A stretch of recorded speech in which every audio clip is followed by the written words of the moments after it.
నమస్కారం. పీసీఎన్ వార్తలకు స్వాగతం. వార్తల్లోని ముఖ్యాంశాలు.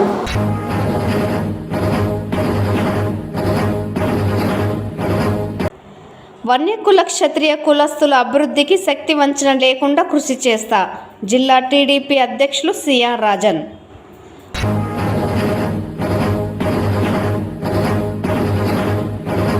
104 ఉద్యోగుల సమస్యల పరిష్కారంలో రాష్ట్ర ప్రభుత్వం నిర్లక్ష్య ధోరణి అవలంబించడం బాధాకరం. 104 ఉద్యోగ సంఘం నేతల ఆవేదన.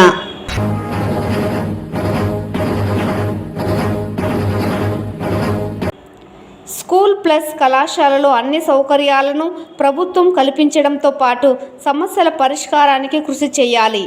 నోబెల్ టీచర్స్ అసోసియేషన్ జిల్లా అధ్యక్షుడు జయప్రకాష్ నాయుడు. వార్తల్లోని వివరాలు. ఆంధ్రప్రదేశ్ వ్యాప్తంగా ఉన్న వన్యకుల క్షత్రియ కులస్తుల అభివృద్ధికి కృషి చేస్తానని చిత్తూరు జిల్లా టీడీపీ అధ్యక్షులు సిఆర్ రాజన్ హామీ ఇచ్చారు. ఆదివారం స్థానిక చిత్తూరు జిల్లా టీడీపీ కార్యాలయంలో వన్యకుల క్షత్రియ కార్పొరేషన్ చైర్మన్ గా నియమితులైన సిఆర్ రాజన్ ను వన్యకుల క్షత్రియ నాయకులు, టీడీపీ నాయకులు ఘనంగా సన్మానించారు. ఈ సందర్భంగా సిఆర్ రాజన్ మాట్లాడుతూ రాష్ట్ర ముఖ్యమంత్రి నారా చంద్రబాబు నాయుడు వన్యకుల క్షత్రియ కులస్తుల అభివృద్ధిని దృష్టిలో ఉంచుకొని వారి సంక్షేమం కోరి వన్యకుల క్షత్రియ కార్పొరేషన్ చైర్మన్ గా తనను నియమించడం జరిగిందని తెలిపారు. గత వైకాపా ప్రభుత్వం వన్యకుల క్షత్రియ కార్పొరేషన్ ఏర్పాటు చేసి నిధులు కేటాయించక, అభివృద్ధి చేయక నామమాత్రంగా కార్పొరేషన్లను ఏర్పాటు చేసిందని ఆరోపించారు. కూటమి ప్రభుత్వంలో అభివృద్ధి, సంక్షేమం రెండింటినీ మేళవింపు చేసి రాష్ట్ర వ్యాప్తంగా వన్యకుల క్షత్రియుల కులస్తుల అభివృద్ధికి కృషి చేస్తారని తెలిపారు. కాగా ఈ కార్యక్రమంలో టీడీపీ జిల్లా కార్యాలయ కార్యదర్శి మోహన్ రాజ్, వన్యకుల క్షత్రియ సంఘం నాయకులు, ప్రముఖ న్యాయవాది త్రిమూర్తి, విజయ్ కుమార్, ఉదయ్ కుమార్, పాండియన్, శంకర్, వినాయకన్ తదితరులు పాల్గొన్నారు.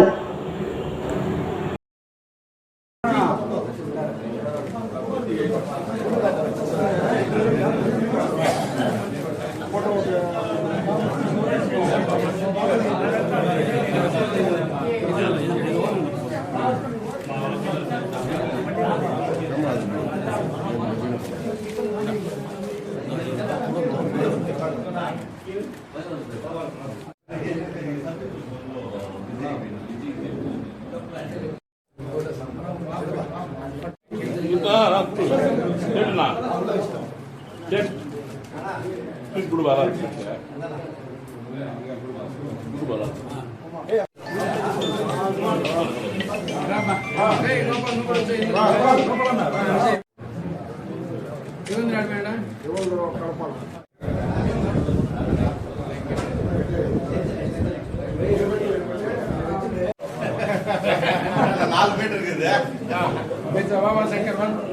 శంకర్ బాబా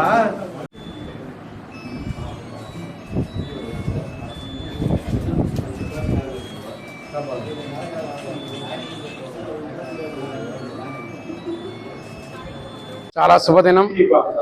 కూటమి ప్రభుత్వంలో భాగంగా చంద్రబాబు నాయుడు గారు, లోకేష్ గారు, పురంధరేశ్వరి గారు, పవన్ కళ్యాణ్ గారి నాయకత్వంలో వన్యకుల క్షత్రియ కోఆపరేటివ్ ఫైనాన్స్ కార్పొరేషన్ చైర్మన్గా ముఖ్యమంత్రి గారు ఆశీస్సుతో నన్ను నియమించినందుకు నేను ఎల్లవేళలా కృతజ్ఞతలు అయి ఉంటాను. మా వాళ్ళందరూ కూడా ఈరోజు కొంత చిన్న పదవేమో అన్న ఫీలింగ్తో ఉన్నారు. అలాంటిది ఏం లేదు. చంద్రబాబు నాయుడు గారు ఆదేశిస్తే ఏ పని చేయడానికన్నా మేము సిద్ధంగా ఉన్నాం.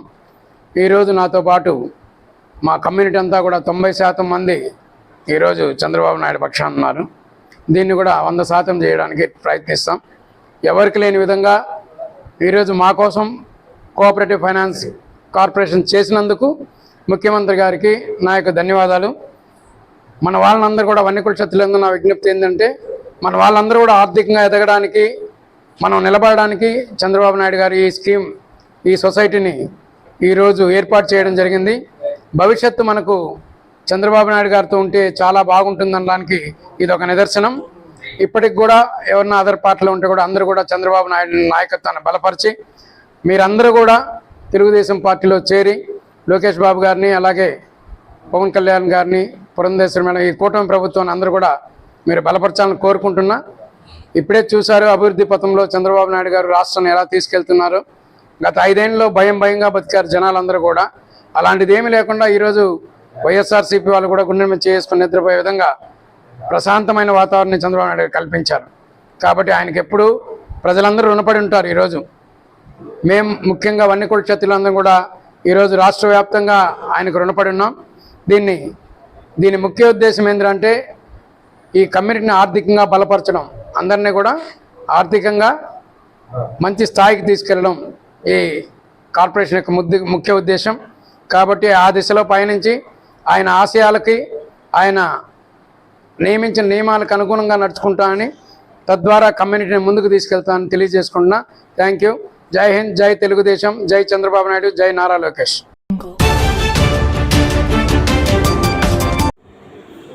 104 ఉద్యోగుల సమస్యల పరిష్కారంలో రాష్ట్ర ప్రభుత్వం నిర్లక్ష్య ధోరణి అవలంబించడం బాధాకరమని సిఐటియు ప్రధాన కార్యదర్శి కాంచీవరం సురేంద్ర ఆగ్రహం వ్యక్తం చేశారు. 104 ఉద్యోగుల సమస్యలు పరిష్కరించాలని చిత్తూరు జిల్లా కలెక్టరేట్ కార్యాలయం ఎదుట ఆదివారం సిఐటియు ఆధ్వర్యంలో ధర్నా నిర్వహించారు. ఈ సందర్భంగా సిఐటియు జిల్లా ప్రధాన కార్యదర్శి కాంచీవరం సురేంద్రన్ మాట్లాడుతూ 104 ఉద్యోగుల న్యాయమైన సమస్యలను పరిష్కరించాలన్నారు.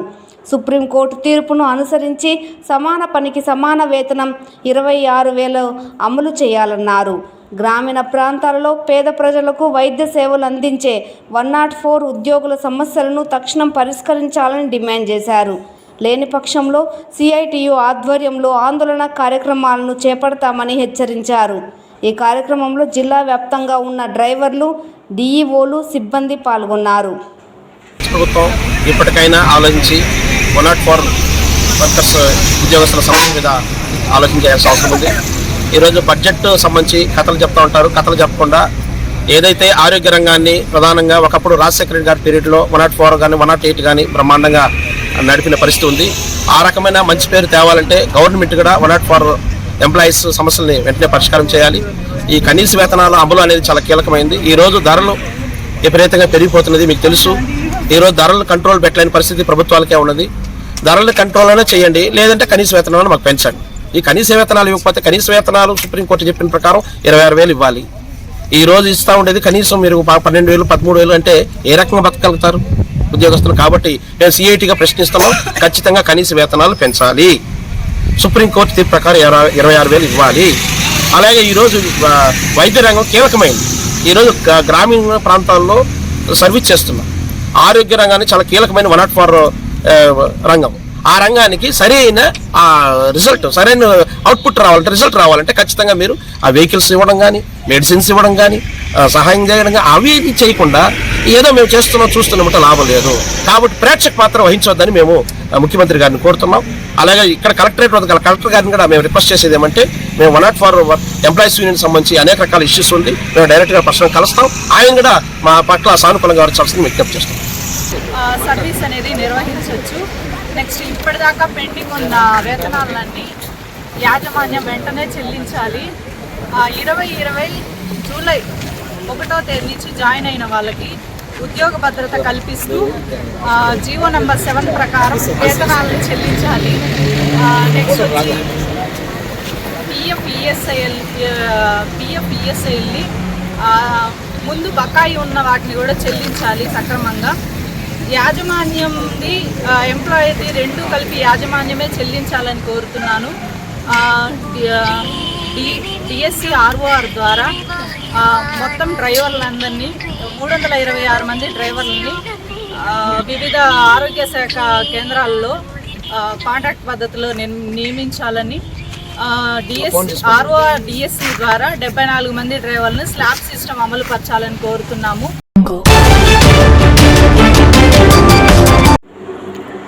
స్కూల్ ప్లస్ కళాశాలలో అన్ని సౌకర్యాలను ప్రభుత్వం కల్పించాలని నోబెల్ టీచర్స్ అసోసియేషన్ జిల్లా అధ్యక్షుడు డాక్టర్ జయప్రకాష్ నాయుడు డిమాండ్ చేశారు.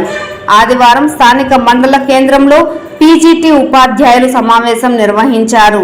ఈ సందర్భంగా ఆయన మాట్లాడుతూ జిల్లా వ్యాప్తంగా ఉన్న స్కూల్ ప్లస్ జూనియర్ కళాశాలలో అన్ని గ్రూపులను అమలు చేయాలని కోరారు. ప్రభుత్వ పాఠశాలలో విద్యార్థులకు అందిస్తున్న స్టూడెంట్స్ కిట్స్, మధ్యాహ్న భోజనం, ఇతర అన్ని సౌకర్యాలను కళాశాల విద్యార్థులు కల్పించాలన్నారు.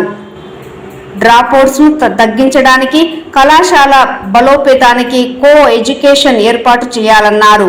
స్కూల్ ప్లస్ కళాశాలలో పనిచేస్తున్న ఉపాధ్యాయులకు ఉద్యోగ భద్రత కల్పిస్తూ గెజిటెడ్ హోదాను అమలు చేయాలని డిమాండ్ చేశారు. ఈ సమస్యలను ప్రభుత్వం దృష్టికి త్వరలోనే తీసుకువెళ్తామని ఆయన తెలిపారు.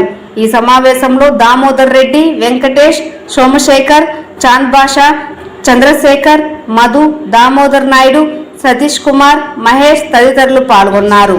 అక్కడ ఏమైందంటే ఒక విధమైనటువంటి భేదభావం ఏర్పడతాం. ఆ పిల్లలకి ఇస్తున్నారు, ఈ పిల్లలకి ఇవ్వడం లేదు అనేటువంటి ఆ వ్యత్యాసాన్ని తొలగించి అందరికీ భోజనము, తర్వాత వాళ్ళకి ఇస్తున్నటువంటి స్టూడెంట్ కిట్స్ వీళ్ళకు కూడా అందజేయాలని చెప్పేసి కోరుకుంటున్నాము. అదేవిధంగా వీళ్ళకి సైన్స్ గ్రూప్సే ఎక్కువగా ప్రతి కాలేజీలోనూ ఉన్నాయి కాబట్టి వాటికి సంబంధించిన ల్యాబొరేటరీస్ ఫెసిలిటీస్ ఖచ్చితంగా వీళ్ళకు ప్రొవైడ్ చేస్తే అన్ని విధాలుగా స్టడీస్ ముందుకెళ్ళడానికి అవకాశం ఉంటుంది. తర్వాత ఇక్కడ స్ట్రెంగ్త్ పెరగడానికి ముఖ్యంగా కొన్ని చర్యలు ప్రభుత్వం పరం నుంచి చాలా వరకు చేయవలసిన అవసరం ఉంది. ఈ హై స్కూల్ ప్లస్లో అన్ని దాదాపుగా బాలికలకు మాత్రమే పెట్టారు. వీటిని అటు కాకుండా కో ఎడ్యుకేషన్గా చేస్తే కొంచెం బాగుంటుంది. స్ట్రెంగ్త్ పెరిగేందుకు ఇంకా అవకాశం ఉంది. బాలులకు కూడా అవకాశం అవుతుంది. తర్వాత డ్రాప్అవుట్స్ బాయ్స్ దగ్గర నుంచి కూడా తగ్గించడానికి అవకాశం ఉంది కాబట్టి ఆ ఫెసిలిటీస్ ప్రొవైడ్ చేయాలి. తర్వాత ఒక 2 గ్రూపులకు మాత్రమే అవకాశం కల్పించింది గత ప్రభుత్వం. అటు కాకుండా ఒక్కరు లేదా 2 లెక్చర్స్ కానీ మనం అడిషనల్గా ఇప్పుడు ఇచ్చిన స్ట్రెంగ్త్ కానీ ఇచ్చిందంటే అన్ని గ్రూపులు, ఇంటర్మీడియట్ ఎన్ని గ్రూపులు ఉన్నాయి అన్ని గ్రూపుల్ని మనం పిల్లలకి అందించడానికి అవకాశం ఉంటుంది. తద్వారా పిల్లలు అన్ని గ్రూపులు చేయడానికి అవకాశం ఉంది. కాబట్టి ప్రభుత్వం దీన్ని కూడా పరిశీలించాలనేసి మేము కోరుచున్నాం. వస్తే ఈ హై స్కూల్లో డిప్లాయ్మెంట్ కింద, హై స్కూల్ ప్లస్లో పనిచేస్తున్న డిప్లాయ్మెంట్ కింద ఉన్నారు. వీళ్ళందరూ కూడా ఒక అభద్రతా భావంతో ఉన్నారు. వీళ్ళకి సెక్యూరిటీ కల్పించాలి, పోస్టింగ్ సెక్యూరిటీ కల్పించాలి. పర్మనెంట్గా హై స్కూల్ ప్లస్లో ఒక ఇంక్రిమెంట్ ఇచ్చి గెజిటెడ్ హోదా ఇచ్చి వీళ్ళకి ఏ విధంగా అయితే గవర్నమెంట్ జూనియర్ కాలేజీలో జేఎస్కి ఇచ్చినట్టు సౌకర్యం అన్నీ వీళ్ళకి కల్పిస్తే వీళ్ళు కూడా పూర్తి సంతృప్తితో పనిచేసి ఈ యొక్క హై స్కూల్ ప్లస్ను బలోపేతం చేస్తారని చెప్పేసి ఈ యొక్క ఈరోజు సమావేశంలో అందరూ కూడా ఏకగ్రీవంగా తీర్మానించి మేము ప్రభుత్వానికి విన్నవిస్తున్నాం. ప్రభుత్వం మంచి మనసుతో ఈ యొక్క కోరికలన్నీ కూడా పరిశీలించి, కోరికలు కాదు ఇవి, మనం పిల్లలకి ఇచ్చినటువంటి సౌకర్యాలు కల్పిస్తే వాళ్ళకు కూడా మంచి చేసిన వాళ్ళు అవుతారు. ఇక్కడ బలోపేతం కావడానికి ముఖ్యంగా బాలికలకు ఈ విద్యాపరంగా విద్యాభ్యాసం కంటిన్యూ చేయడానికి చాలామంది 10వ తరగతితో ఆపేస్తున్నారు. వాళ్ళందరూ కూడా ఆ యొక్క డ్రాప్అవుట్స్ కంట్రోల్ చేయాలంటే మంచి మార్గం ప్రభుత్వం ఇచ్చింది. దీన్ని ఇంకా కూడా బాగా బలోపేతం చేయాలంటే ఈ చర్యలన్నీ కూడా తీసుకుంటే, ఈ సౌకర్యాలు కల్పిస్తే ప్రభుత్వం యొక్క ఉద్దేశం నెరవేరుతుందని చెప్పేసి ఈ సందర్భంగా నేను విన్నవించుకుంటున్నాను.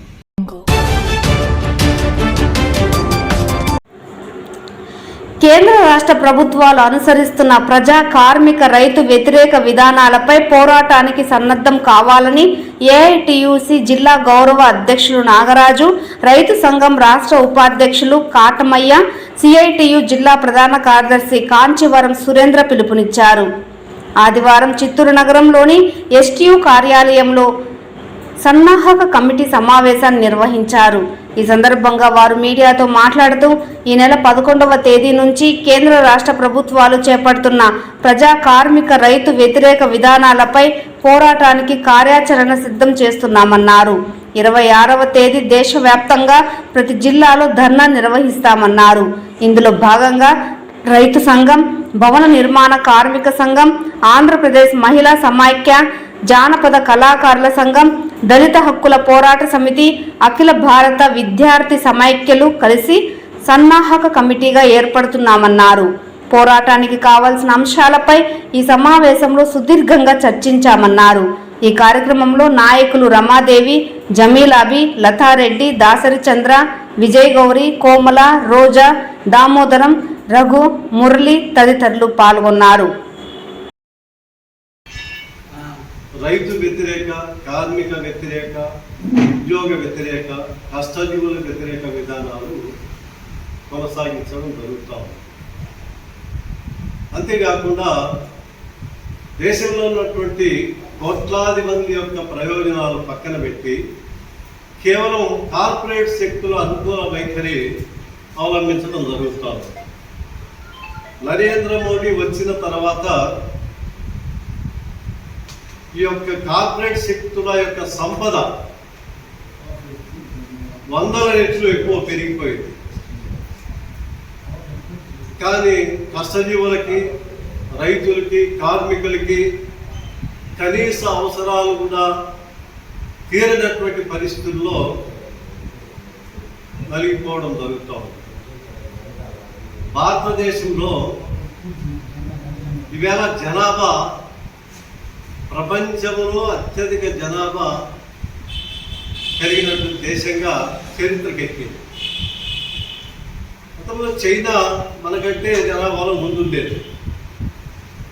ఇప్పుడు 142 కోట్ల పైచిలకు జనాభా కలిగినటువంటి దేశంగా మనం అగ్రభాగా నిలబడ్డాం.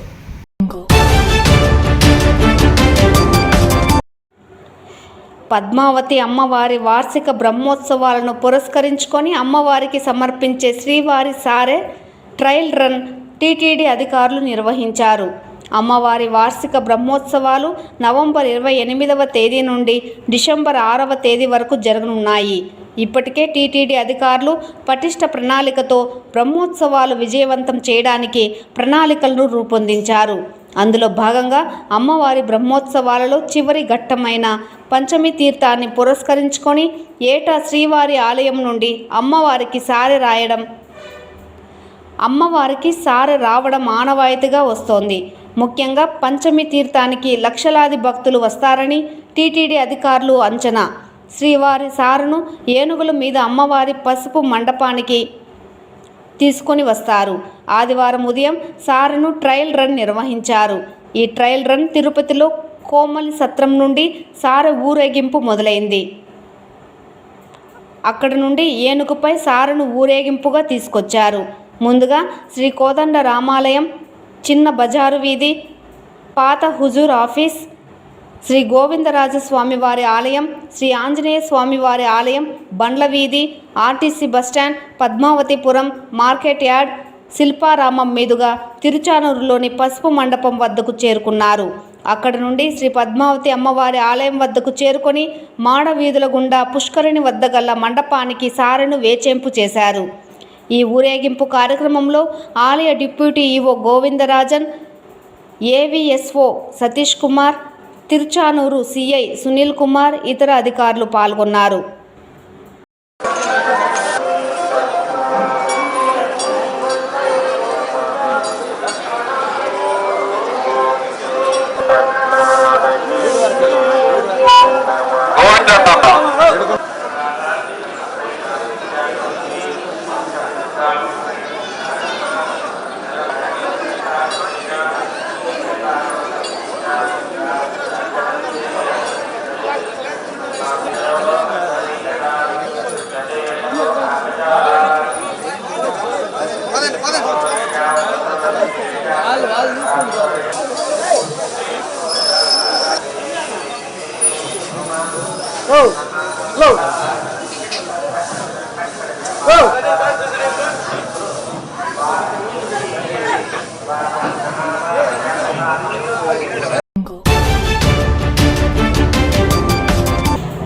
అంధకారం నుండి బయటపడడమే ఆత్మ జ్ఞానమని ప్రముఖ ప్రవచనకారుడు గరికపాటి నరసింహారావు తెలిపారు.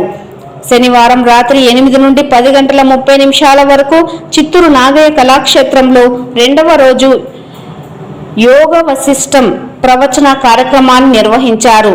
ఈ సందర్భంగా ఆయన మాట్లాడుతూ, సూర్యుడిని మబ్బులు కమ్మినట్లు మనసును చెడు ఆలోచన ప్రభావాలు కమ్ముతాయన్నారు. అలాంటప్పుడే సత్ప్రవర్తన, సత్ ఆలోచనలతో చెడు ప్రభావాలను తొలగించుకొని అంధకారం నుండి బయటపడాలని సూచించారు. దీనిని ఆత్మజ్ఞానం అంటారన్నారు. భక్తులు విశేష సంఖ్యలో ఈ ప్రవచన కార్యక్రమానికి హాజరైనారు.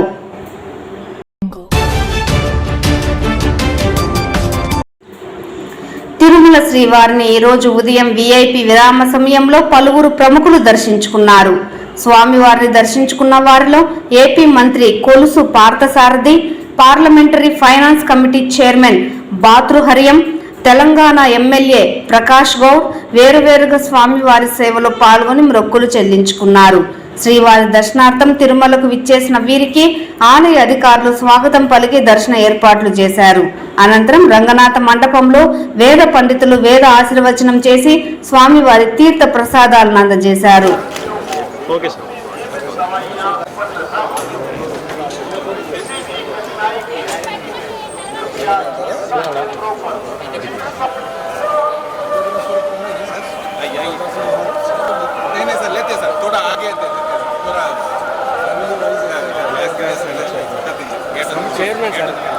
Chairman sir